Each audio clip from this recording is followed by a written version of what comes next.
اے اللہ ہمارے ماں باپ کو بخش دے، ہمارے ماں باپ کے گناہ معاف فرما دے۔ اللہم ارحمہما کما ربیانی صغیرا، اے اللہ ہمارے بھائی بہنوں کو بخش دے، ہمارے بیوی بچوں کو بخش دے، اے اللہ ہمارے دوستوں کو بخش دے، ہم سے محبت کرنے والوں کی بخشش فرما، ہمارے مرحومین کی مغفرت فرما، اے اللہ آقا علیہ الصلوۃ والسلام کی ساری امت کی بخشش فرما دے، اے کریم ہمیں نیک بنا دے۔ اے رب کریم تجھے امام حسین کی ان قربانیوں کا واسطہ آج ہم سب کی مغفرت فرما دے۔ اللہ بالکل بیکار سی زندگی گزار بیٹھے، ایک سجدہ ایسا ہمیں یاد نہیں جو تیرے دربار میں پیش کرنے کے لائق ہو، مگر تجھے کربلا والوں کے ان عظیم سجدوں کا واسطہ ہمارے ٹوٹے پھوٹے سجدے قبول فرما لے، ہماری ٹوٹی پھوٹی ناقص نیکیاں قبول فرما لے۔ اے اللہ یہ نہ دیکھ ہم کتنے برے ہیں، یہ دیکھ کن کے غلام ہیں، تجھے پنجتن پاک کا واسطہ پیش کرتے ہیں، آج ہماری جھولیوں میں مغفرت کی خیرات ڈال۔ اے اللہ تجھے علی اکبر کی جوانی کا واسطہ ہمیں بخش دے، علی اصغر کے پیاسے گلے کا واسطہ ہماری مغفرت فرما، اے اللہ کربلا والوں کی اس بھوک اور پیاس کا واسطہ، اے اللہ بس آج ہمیں کربلا والوں کے صدقے ان کے پیچھے پیچھے بلا حساب جنت میں داخلہ عطا فرما۔ کبھی اپنے ماں باپ کو یہ مت کہنا میں بڑا ہو گیا ہوں، میں بڑا آدمی ہو گیا ہوں، میرے سے اس طرح بات نہ کرو، میرے پاس ٹائم نہیں ہے، میں کچھ بھی ہو جاؤں اپنے ماں باپ کا بچہ ہی ہوں۔ ہاں ان کی ویل چیئر چلانے کا جو مزہ ہے نا، ان کے پیر دبانے کا جو لطف ہے اور ان کے لیے کوئی خدمت کرنے کا جو لطف ہے وہ اٹھایا کرو۔ اپنے آپ کو بڑا ماں باپ کے سامنے مت سمجھنا، جنہوں نے اپنے ماں باپ کے آگے اپنے آپ کو جھکایا، اپنے ماں باپ کی تعظیم کی، اللہ نے ان کے ناموں کو بلند کر دیا۔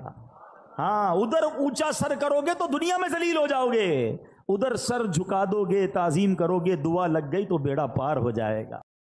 حقیقت کی بات بتاؤں، خوش نصیب ہے وہ اولاد جس کو ماں باپ بڑھاپے میں ملے۔ ارے کئی ایسے ہیں جو ماں باپ کو بڑھاپے سے پہلے ہی کھو بیٹھے ہیں، اور خوش نصیب ہے وہ اولاد جس کو ماں باپ نے خدمت کا موقع دیا۔ ہاں کئی ماں باپ تو ایسے ہیں جو بچوں کی خدمت کرتے کرتے ہی خود دنیا سے چلے۔ آقا فرمایا کرتے حسین مجھ سے ہے اور میں حسین سے ہوں۔ کبھی کاندھے پر بٹھانا ہے، کبھی گود میں اٹھانا ہے، کبھی چومنا ہے، کبھی کہتے یہ میرے پھول ہیں، بالکل لٹرلی میرے آقا پھولوں کی طرح انہیں سونگا کرتے تھے۔ امام حسن اور امام حسین کا مرتبہ وہ ہے، سیدی اعلیٰ حضرت لکھتے ہیں نا، ان دو کا صدقہ جن کو کہا میرے پھول ہیں، کیجے رضا کو حشر میں خنداں مثال گل۔ حضور ان دو کا صدقہ جن کو آپ نے پھول کہا۔ پیسے سے زیادہ بے وفا کوئی چیز نہیں ہے۔ یہ جو پیسے کے پیچھے بھاگ رہی ہے نا دنیا، مجھے ایک بات بتائیں، اتنا بے وفا ہے کہ جب میرا اور آپ کا وصال ہوگا نا، جتنے پیسے بینک میں ہیں، جتنے پیسے گھر میں ہیں، جتنی پراپرٹی میری ہے، وہ سب کس کی ہو جائے گی؟ ورثہ کی، پرائی، میرا کچھ بھی نہیں، مرا میں، کمایا میں نے، مگر سب دوسروں کا ہو گیا۔ یہاں تک کہ جو میری اور آپ کی جیب میں پیسے ہوں گے نا جب انتقال ہوگا، وہ بھی نکال لیے جائیں گے، وہ بھی کہیں گے اب یہ میت کا نہیں ہے، یہ ورثہ کے ہیں۔ اتنا بے وفا یار۔ کبھی کسی غریب کو جھڑکنا نہیں دینا تو نہ دو یار، جھڑکو تو نہیں، اس کی عزت نفس تو متاثر نہ کرو، صدقہ دے کر اترانا نہیں، احسان نہ جتانا، بس اللہ کا شکریہ ادا کرتے رہنا کہ اللہ تو نے مجھ جیسے گناہگار، مجھ جیسے خطا کار دینے والا بنا دیا۔ اتنا مال دیا کہ ساری زندگی کھاؤں تو ختم نہیں ہوگا، اتنی نعمتیں دی کہ مجھے پتہ ہی نہیں کتنی نعمتیں میرے پاس، پھر بھی شکر نہیں ہے۔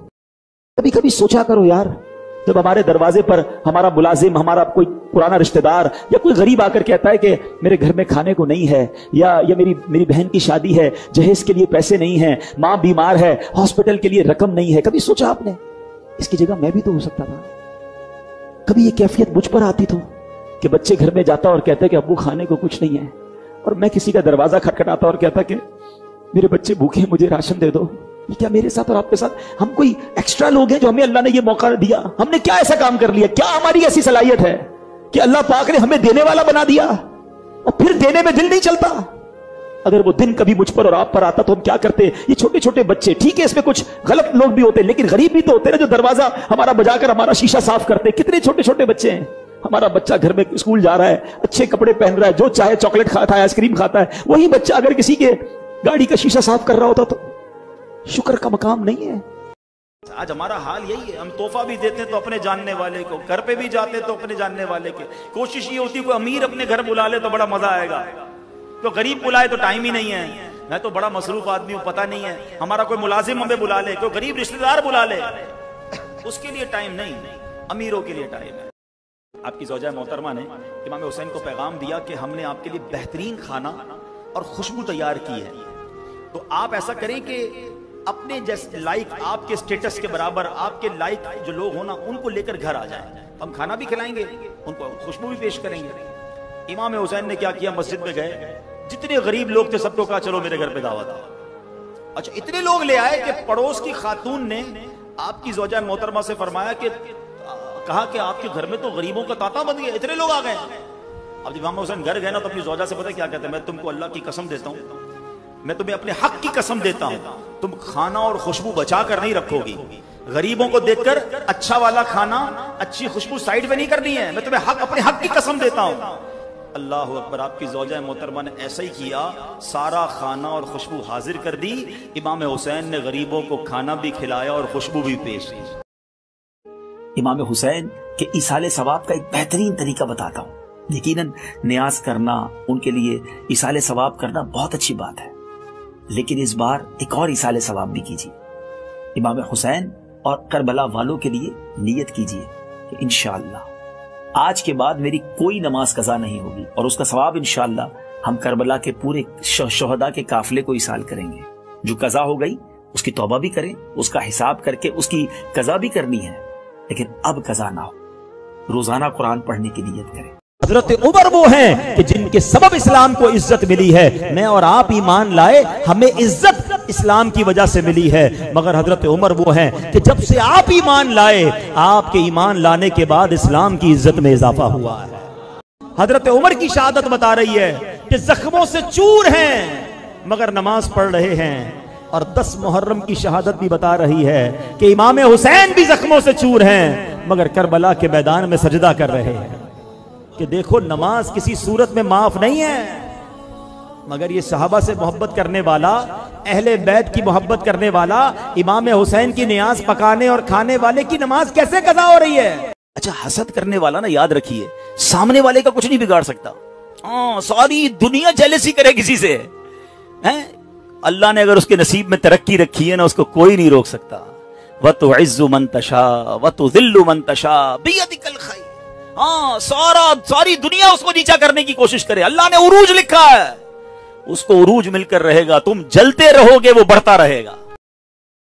اللہ فرماتا ہے جب میں اپنے کسی بندے کو بیماری میں مبتلا کروں اور وہ اس پر صبر کرے، کسی سے شکایت نہ کرے، تو میں اس کے گوشت کو اچھے گوشت سے اور اس کے خون کو اچھے خون سے بدل دیتا ہوں۔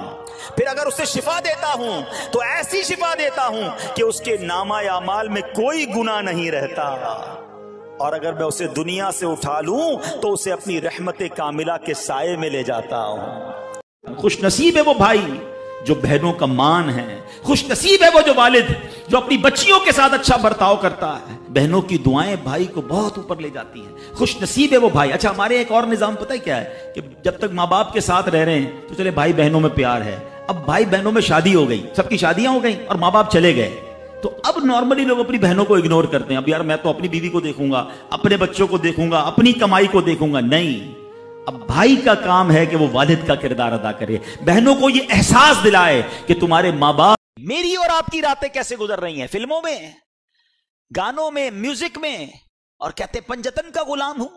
کتنے ایسے ہیں جو عشاء بھی جماعت سے پڑھتے ہیں، فجر بھی نماز پڑھتے ہیں، رات تلاوت کر کے سوتے ہیں، باوضو سوتے ہیں، راتیں فلم دیکھے بغیر نیند نہیں آتی، موبائل ہاتھ میں ہوتا ہے، پتہ نہیں کیا کچھ چل رہا ہوتا ہے، اور کہتے ہیں میں پنجتن کا غلام ہوں۔ یاد کرو وہ کربلا کا میدان کہ یزیدیوں کی راتیں کیسی گزری اور حسینیوں کی راتیں کیسی گزری۔